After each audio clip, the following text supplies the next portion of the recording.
come. We've gone way past that now. We are really, and we have weekly meetings, Mr. Spiegel and I, with Dr. Jackson and Dr. Schwab, the chancellor, in Memphis, to go down the list of items. And as we go down that list, the things that are unresolved have become smaller and smaller and smaller. So we are very hopeful that within the next several weeks, the conflict resolution process will be completely done, and we can have a new revised affiliation agreement that will be compatible with the needs and wishes of both the hospital and the university. And I will promise you, and I think Mr. Spiegel will concur, is that our primary goal here is to be certain that the level of education that we are able to provide to the residency programs on this campus remains unaffected and hopefully even improved over time. There is no desire to reduce the number of residents. In fact, we're looking at increasing certain programs and maybe even developing new programs in certain areas. And so I think that a lot of the things that are out there that have been concerns by the residents and the medical students, and even to a large degree the faculty, not so much the program chairs and program directors, but just the faculty that are on the ground every day teaching you guys what they do, has been unfounded. There's a rumor mill that grinds out stuff that has no basis in fact, and so we're here today hopefully to put all that to rest and reassure each and every one of you that your education will not be affected by the resolution of the conflict that's been going on. In fact, it's getting nearer and nearer. And we have with us today Mr. Kevin Spiegel, whom you all know, who's the CEO of the hospital, Dr. Robert Fohr, who's the DIO, the designated institutional official, and in charge of all the GME activities. And we have Dr. Will Jackson, who's the chief medical officer for the hospital. So I think we have a united front. And Dr. Panda, who is the moderator for the resident advisory group, put together a list of questions that you all had prepared for us to discuss. We've got most of the people that you had requested are here. Dr. Sizemore and Dr. Campbell are not, but everybody else is here to try to answer your questions. The first question was a general update on the specifics of what's done and has been agreed upon and what still needs to be done to reach an agreement. A lot of the things that are not agreed upon right now are mostly money things, budgetary things as it relates to compensation for resident education, for lots of other things. We are going through those line item by line item. Elena Sullivan from the compliance office here, Pam Scott from the GME office here have been meeting regularly to get all these issues resolved, and we're getting very close, and so those issues will be resolved. And that's been the biggest stumbling block lately. The other question, will you be able to continue your outside rotations at other hospitals? And the answer to that is yes. We have made a major breakthrough just in the last few weeks in that the Chi Memorial Hospital has agreed to help support resident education by paying for some resident slots. Mr. Spiegel has agreed to that as well. We're meeting later this week, I think it's tomorrow if I'm right, Dr. Fohr and Mr. Spiegel, with the Park Ridge leadership, their CEO, their CMO, their CFO, and they have verbally agreed to provide the same support. We just don't have it in writing from them. We have actually a resolution from Memorial's board that says they will support resident education. We just need the same assurance in writing from Park Ridge, and that will be forthcoming, I'm almost certain, because as I said, Mr. Osborne, who's the CEO of Park Ridge, has agreed verbally to make that commitment. We just don't have it in writing as yet. He may bring that document with him when we meet tomorrow.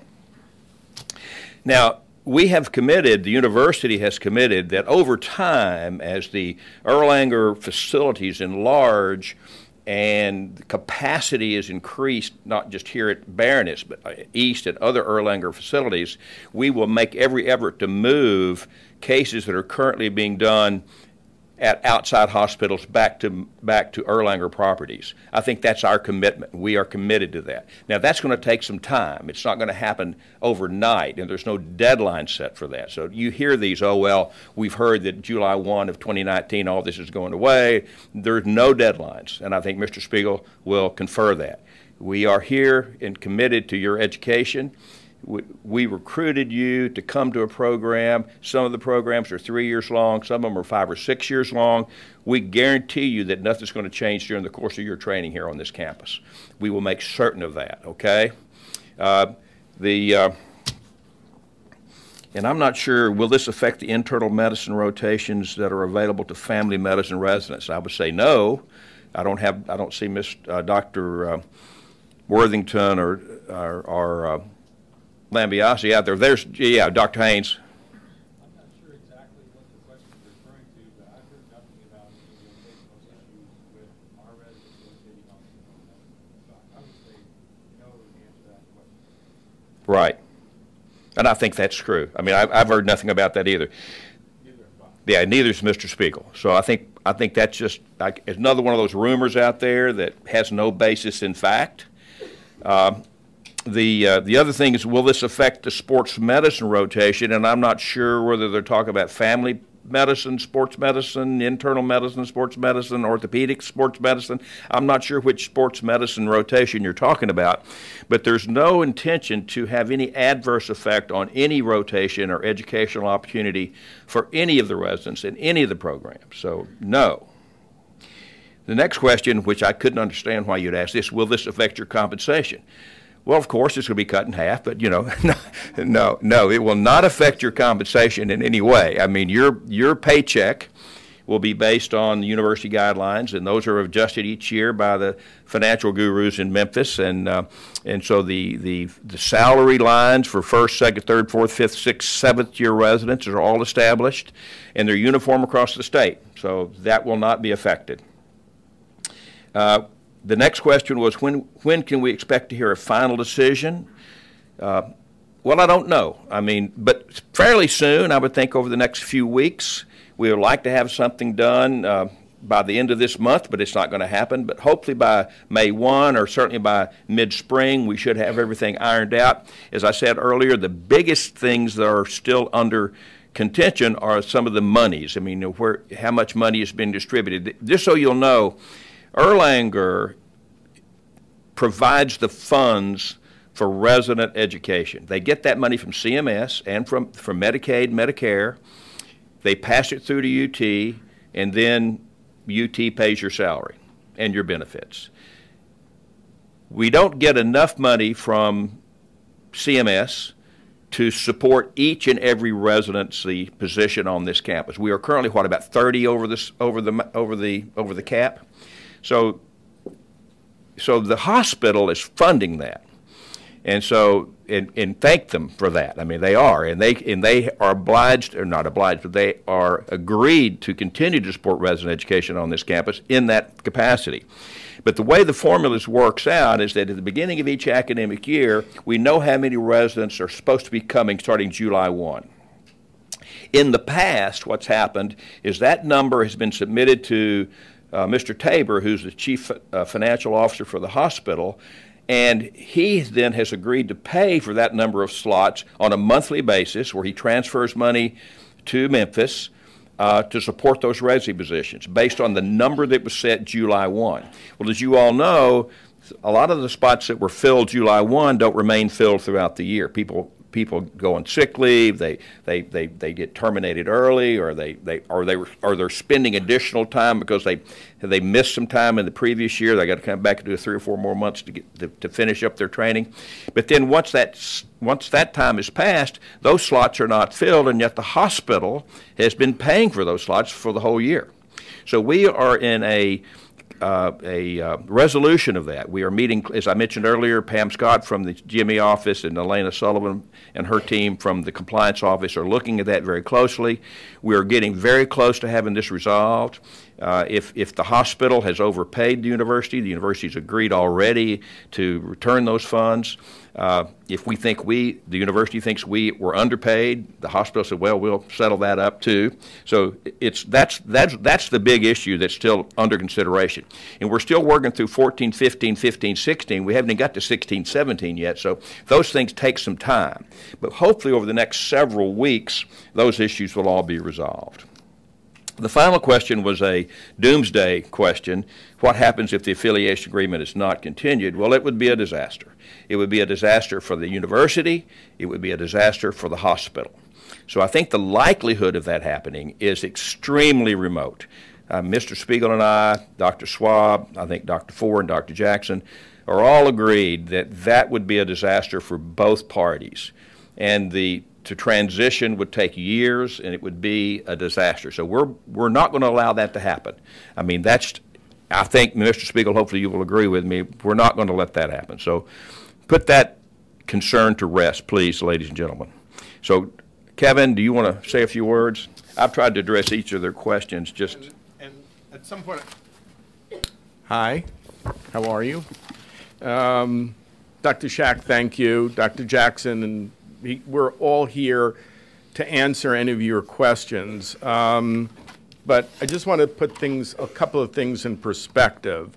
The program of UT Knoxville has a dispute resolution process that's currently in place right now. I came from Memphis, and some of the people in this room I've known about 10 years. A little scary. I don't know, where is he? I remember meeting you, Chris, in the emergency room in Methodist a long time ago. And they had dispute resolutions going on between Methodist and UT. I have a personal relationship with Dr. Schwab that transcends about 10 years as well. So separating the relationship, I don't think is a thought process, a lot of rumors around it, but just rumors. And I wanted to see if I could, now that we put in perspective that the dispute resolution process that's going here is not unique to academic medicine. The compliance side of reconciling the financials and the actual rotations, and you're probably part of this, the documentation of you doing out rotations could use some improvement. Of you logging everything in, of all the procedures you actually do, could use some improvement. But I could say that if you were at Mass General, I could say that if you were at Vanderbilt, it's a national issue. And we're under the pressure from the ACGME and CMS to do better. And we're working collaboratively to improve both sides so we're actually better. So I think that's actually happening, and an intellectual discussion about how do we improve the programs is truthfully our obligation.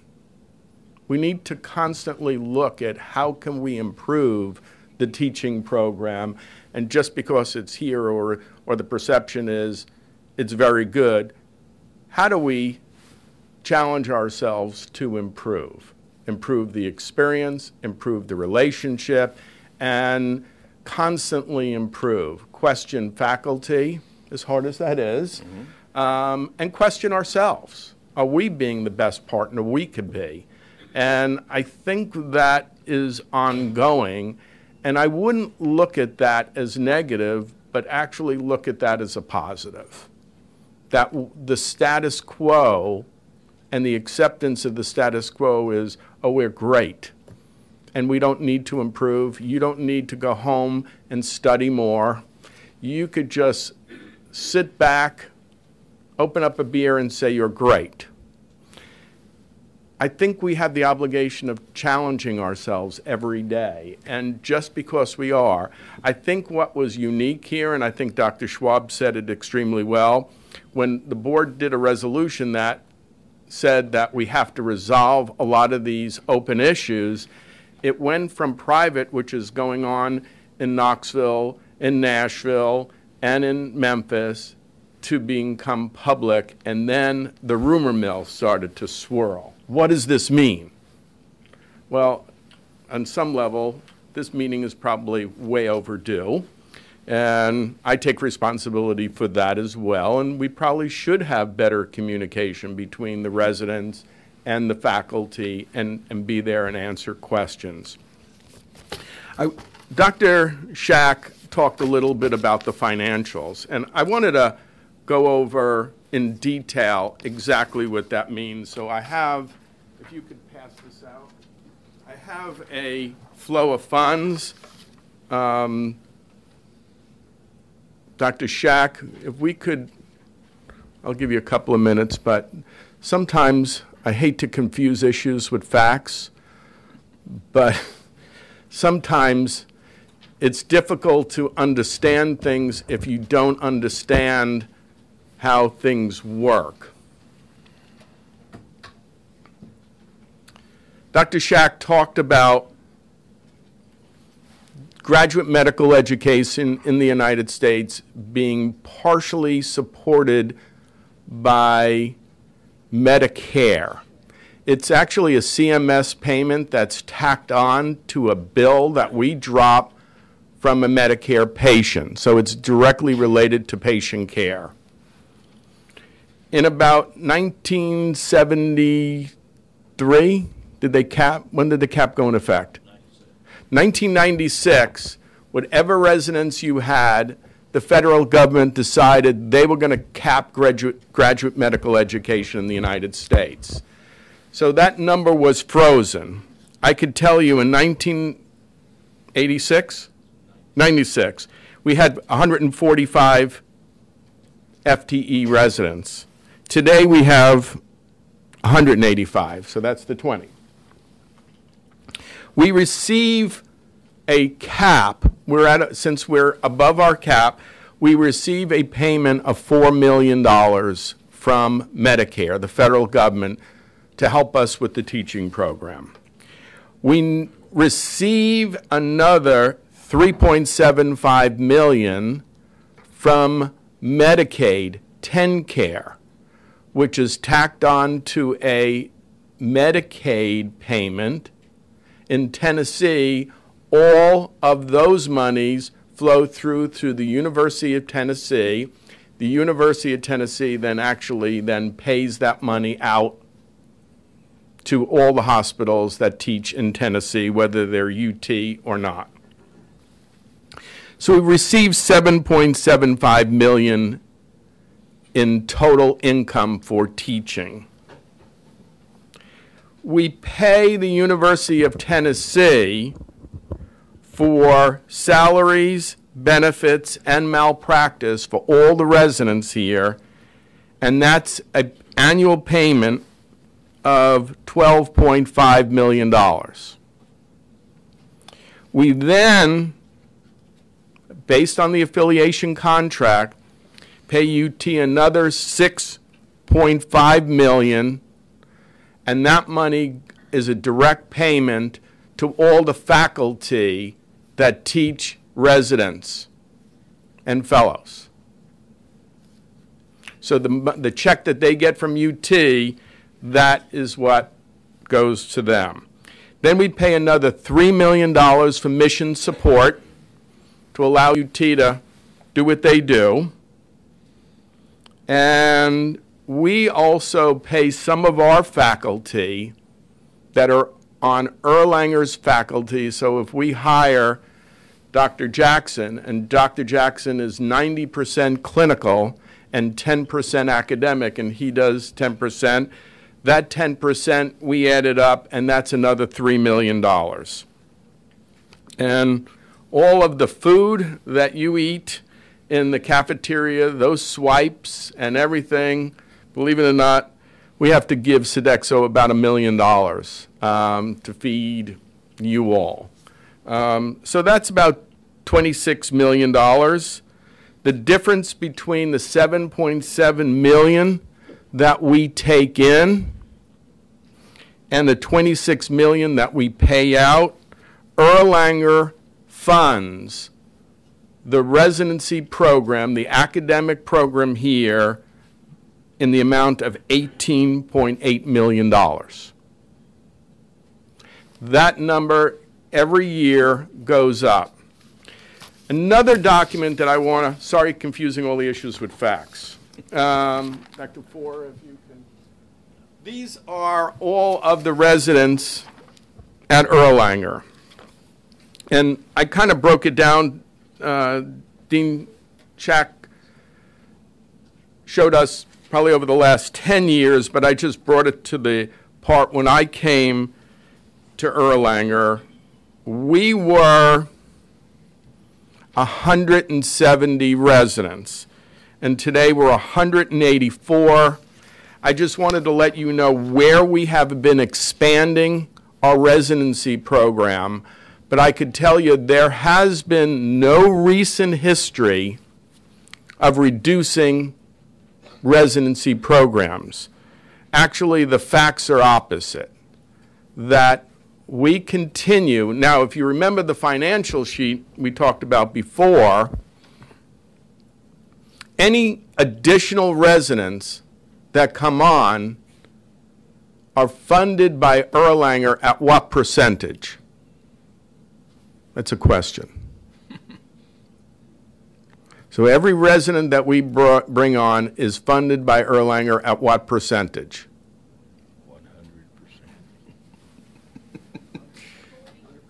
100%.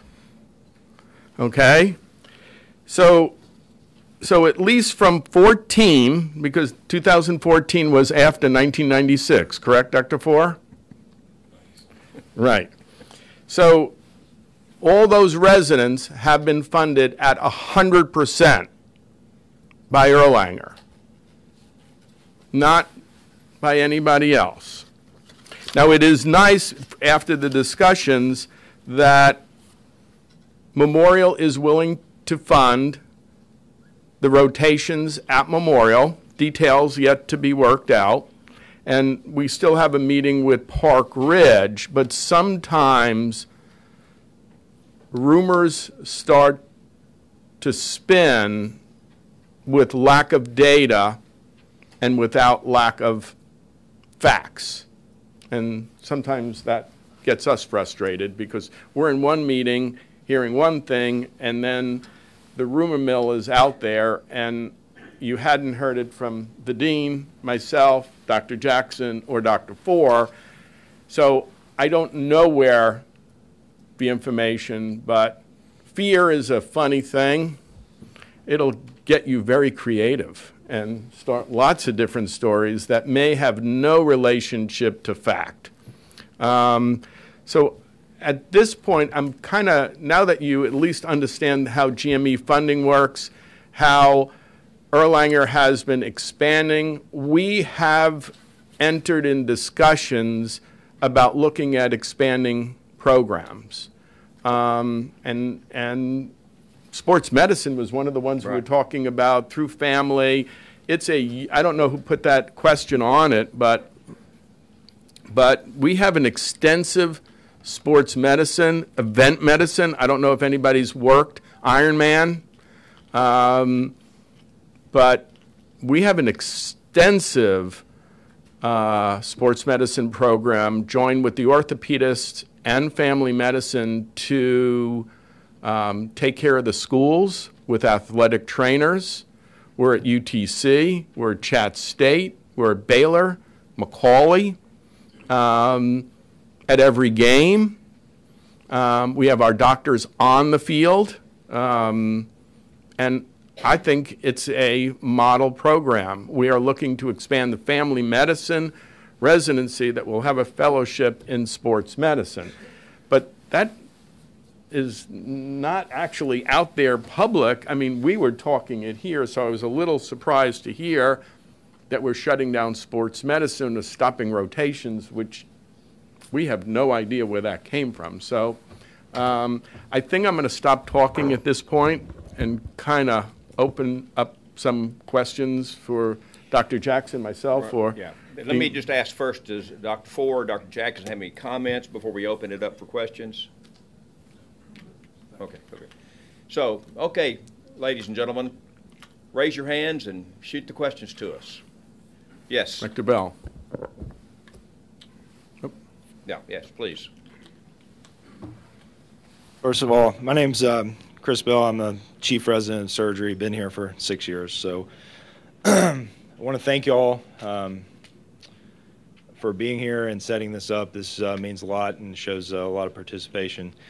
But much of the information that we have received up to date has been from the Chattanoogan and the Times Free Press. There's been no real official statement up until today that, or news release or email to the House staff that has conveyed from the GMEC, from the university or the hospital. And this has caused, as you know, a lot of significant uncertainty and anxiety, as well as discourse within the House staff. This has created a seemingly unstable environment for training and learning.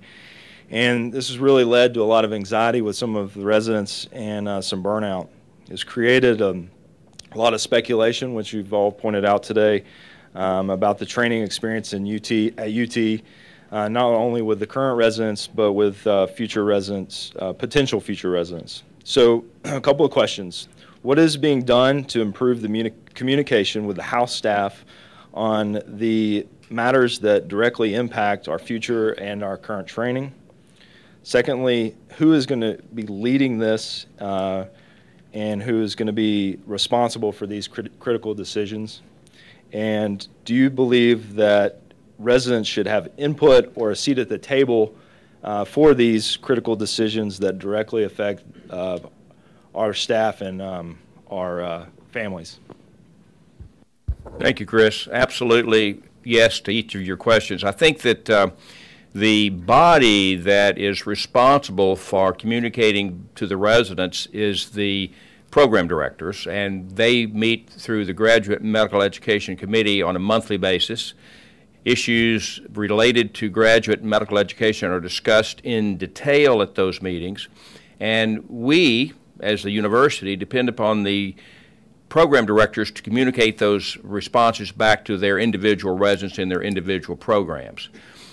Maybe we could be a little bit better with a more universal, omnipresent presentation to the House staff on a more regular basis, and I'm happy to be responsible for that. But the problem has been, or the issue has been, that if there's lack of communication between program directors and their residents, then we need to address that issue. I mean, I think most of the program directors have your best interests at heart. They're very dedicated to your education. They're dedicated to the experience that you have while you're here. As I mentioned earlier, I mean, I know there's been a lot of concern about whether there's going to be some effect moving forward on the quality and the quantity of the resident experiences on this campus. I can assure you again that we have no intention for that to happen. We're making every effort to be sure that the quality and quantity of resident education actually increases over time and not decrease. And as Mr. Spiegel said, we want to improve. I mean, we're good. I mean, so many of the programs on this campus are excellent, but that doesn't mean we can't be better. And so I think we need to work together to improve the overall educational experience across the campus and not just in one individual department. So what was your other question, Chris? He wouldn't talk about resident representation, right. Maybe at GMAC. Well, we have Marin is on the GME. We would welcome additional resident representation on that committee. Maybe we should have a resident from each of the training programs on the GMAC. I mean, that would be, I think, we do. Do they show up? Well, okay. So. Yeah. Well, actually, I've been corrected. There is a resident representative from each of the training programs that's assigned to the Graduate Medical Education Committee. They don't all always show up, and I get it. I mean, it's in the 5 o'clock in the afternoon. You guys are still working. You're in the OR. You're in the ER. You're on the floors taking care of business. You're in L&D delivering babies, wherever you are, whatever your job is. But I know it's hard to get to these meetings, but you have a designated representative from each of the departments on that GMAC committee, and they should be your source of communication. We started just this year the a resident advisory group, which also has a representative from each training program, and those individuals should be communicating back to you as well regarding the deliberations at that smaller group. So if there's a lack in communication, we need to fix it, and I will do whatever I can to make sure that happens. But and if you need a communique from the dean's office, once a month or once every 6 weeks, I mean, we can certainly make that happen. Yeah. But I think your point is valid. If the only information you're getting is from the Times Free Press and how accurate the Times Free Press is, or the Chattanoogan, especially. Or the Chattanoogan, that's a sad story. Yeah. It really is. The information should really come from your program directors, the dean, your chairman, and that should be the flow of information, and the paper should become part of your entertainment, not a source of information. So I think we're going to try to do, Dr. Jackson and myself are going to do a better job maybe presenting to GMAC in a similar exercise that we did here, but go into more detail.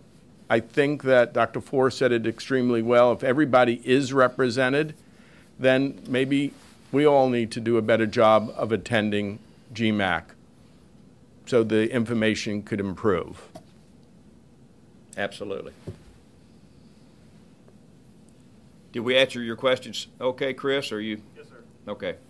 So the GMAC has, they're a part of the critical decisions that affect. They are, because everything still, although we may decide them, we do then present them at GMAC for further discussion and input. That should be the place where any decision with graduate medical education gets approved. Right. And I think that's the same in every hospital. Right. So, yes, Yep. Dr. Four has a comment. Mm-hmm. Appreciate you bringing that subject up about the GMEC committee and communication. We encourage resident participation in that meeting. It occurs once a month, and we want you there. Every program should be represented, and we not only want you to attend, but we want you to build the agenda. It's your meeting and it's your agenda, so we welcome resident input. You can email me or Pam or the dean and say, look, we want to discuss this particular topic at our upcoming meeting, and we want to do that. We want to address your concerns.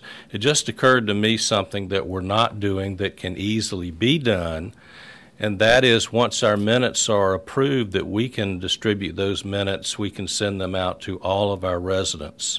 So you can see what has occurred at the meeting, what are the topics, might stimulate some thought for the next meeting. So we'll add that one step that I think will be useful. You can also see who was attending that meeting, and if your representative wasn't there, then get on their little tail to say, why aren't you at that meeting? Or have backups, because things actually do come up. You're in a case and you need that case for your case log, and you're not at a point in the case where you could break scrub and leave. So then have a backup system so your department is adequately represented. I think if you get the data about how many residents actually show up, you would be surprised how low the participation is. So I think if we all do a better job to commit, to go to the meetings, I think the level of communication will improve.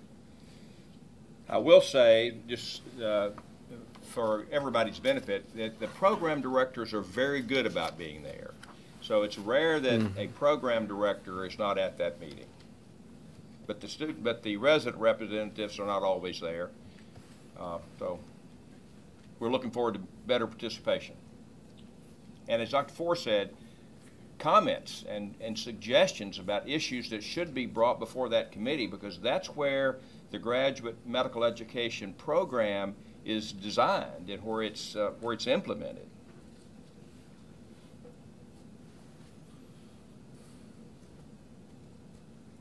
Other questions? Comments? Okay, yes. Hey, Jordan Bosch, one of the pediatric residents. I think all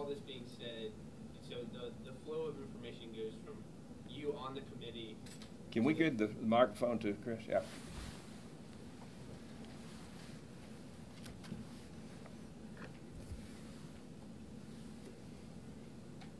So, what I was saying is the flow of information. You're not on. Can you hear me now? There you Yeah. go. So the flow of information goes you on the committee to program directors, and then plus minus kind of on the side us as residents, and then to disseminate it to the rest of our resident population. Correct? I think that that's appropriate, but in a situation like this where it's something that could affect, I mean, all of our futures in this program, and it's something that we're going to have questions about. There should be more of a system of, like, if you're just going to meet once a month and we might or might not hear something about it, we should have some sort of system in place to disseminate that information. Like we said, as opposed, I think we need to have a concrete way to disseminate that information to us so that we're not, like Dr. Bell stated, wondering and getting information from the Chattanoogan. And I don't know whether that comes from you guys, from, like, if that needs to be stated to our program directors more clearly. But I mean, and I get it, like there's probably no one wants to jump the gun and start talking about things that we're not even sure about yet, but we want to know that something's going on before we hear it from the papers, I guess. Yeah, we totally agree. I think what we're hearing loud and clear is the level of communication needs to improve. That maybe there is a system of communication, but it's probably not working well. And that's something the dean is going to take to heart, and we'll have meetings with the chairman and hopefully improve the communication. But maybe if we need to do this once every 6 months, maybe we do that. Have this kind of a town hall. Right. Yeah. Once every 6 months. For the recruitment of new residents, everybody in this room should be confident that there is not going to be any decrease in the resident cap. Actually, the reverse is true, that we are looking at expanding. For anybody here from orthopedics, anybody here from urology, or are they all working right now? We actually submitted to the ACGME expansion in both of those programs. Urology was told no because they have to graduate a class, and they have to review their pass rate. So that's not going to happen this July, and it may or may not happen the July after that. But that doesn't mean we're not actively discussing the expansion in both orthopedics, because right now orthopedics is 3 a year. We want to go from 3 a year to 4 a year. It would round out the program, make the call responsibility better, and it would make it a stronger program. And those are the things that we're actively discussing. Dismantling or terminating programs or canceling programs, we're really not spending any time about that. So I don't know where that's coming from. Most of the issues that we have ongoing are more compliance in nature, and we're actively dealing with that. And I want to put it in perspective that the same issues are going on in Memphis, Knoxville, and in Nashville. And I don't have a direct knowledge of other programs, but I assume they're happening at other large academic medical centers across the country. So I don't think that in itself, and asking can we do things better, smarter, more efficient, and have more an alignment strategy between the program and the future of you being employed in this community. And I think those are healthy questions to start asking. And we probably need to do a better job of looking at what happens when you finish your program, and is there an employment opportunity for you in this community. That's what the community need is all about. So Correct. Are there any? Yes, Dr. Panda. First, I just wanted to say thank you for coming today, and I know that the residents really appreciate the opportunity to speak with the leadership directly. I wanted to publicly thank the members of the Resident Advisory Board. I think it took a lot of courage for them to think about this and send their questions to Jamie, and who really, I want to thank Jamie for putting all this together in the Dean's office and Scott and others. I think it was very valuable to hear the breakdown that you shared with us and the progress. Is it fair to say that about 70 to 80% of the care given in this hospital is by resident-run teams? I don't know, that's just a number I have heard in the past. And I think having communication like this and really explicitly stating the value added of having residents in a teaching hospital compared to a non-teaching hospital would be very helpful for the residents to hear and for all of us to hear. Right. Yes. Glad you mentioned that. I was looking at a list just this morning. The most current list of the top 100 hospitals comes out once a year. 97 out of the top 100 are teaching hospitals. That's very, very Yeah. significant. Yeah, the best hospitals in the country are academic medical centers. I think everybody knows that. You know, did I have an opportunity to work in a non-teaching hospital? And I have in my career. You go into academic medicine because you have a love for it. A lot of people in the room, especially the ones that began speaking today, I met you all when you were medical students. And we went out, and I still continue to do it here. Maybe in Memphis I did pizza nights, but in Chattanooga, take all the medical students out every other month. We go to the Southside Social. I don't know if we're going to do that anymore because I get my information from chat.com. So I don't even know if it's open right now. But you know, I have a passion for both medical students, and I tell them the truth. The reason we do this is to increase communication and hopefully recruit you to do your residency here. And maybe we should be doing some of the social events with residents.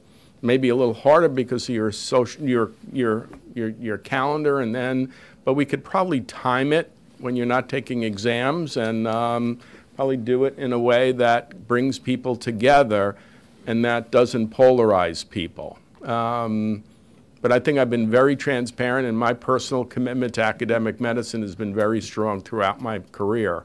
So I do apologize for some of the rumor mills that are not accurate, but that's why I thought I'd share with you some of the facts. And hopefully the facts and perception are two very different things. Correct. And just again, we are going to get all of these issues resolved. Mr. Spiegel and I are totally committed to that. Chancellor Schwab is totally committed to that. Dr. Ford is totally committed to that. So we will get these issues resolved, and hopefully within the next several weeks we can come before this group and say, done. Mm-hmm. So I could tell you, though, that the resolution dispute thing on some level is a rolling issue, and as old issues fall off, we probably will put on another 6 or 10. What I'm communicating to you, very different than the thing, is the conflict resolution provision in the affiliation contract is a healthy provision. it is. It's, you know, because the two of us get up here and we say we disagree, that in itself is a healthy position to be. We don't need someone and the dean to agree with everything the CEO says or everything that the dean says. We have difference in opinion and we work through them. We're committed, both of us, committed to work through all the issues. And I think that's what you're hearing loud and clear. For there to be no issues is nothing we aspire to be at. Yeah, there'll always be issues. Right. And we're committed to approaching those issues with an open mind and with a dedication to resolution, not dissolution. Right. Thank you all for coming. Thank you. Yes. Thank you, Kevin. Thank you, sir. Absolutely.